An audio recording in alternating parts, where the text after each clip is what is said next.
You know, one of the neatest things that occurs in many men's groups is confession of sin and accountability.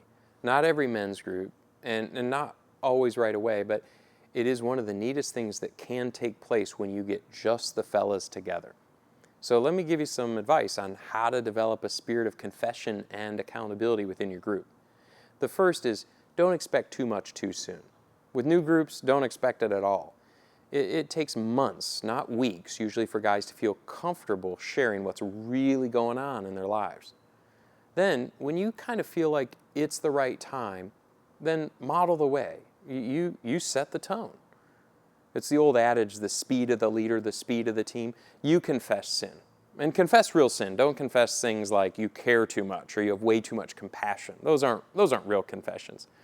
If you want guys to confess what's really going on in their life, you take the risk first and you confess. And you'd be surprised, a lot of times guys will take that cue and they'll confess something too. And then you create a safe, non-judgmental environment. When a guy shares what's really going on in his life, you might hear some stuff.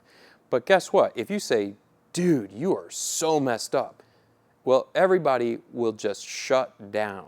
You will crush confession and it'll never happen in your group. So you just create a safe environment for a guy to share what's really going on. And then when a guy confesses something, you thank him. You say, thank you for having the courage, for taking the risk to confess that. Because, again, you're creating a tone.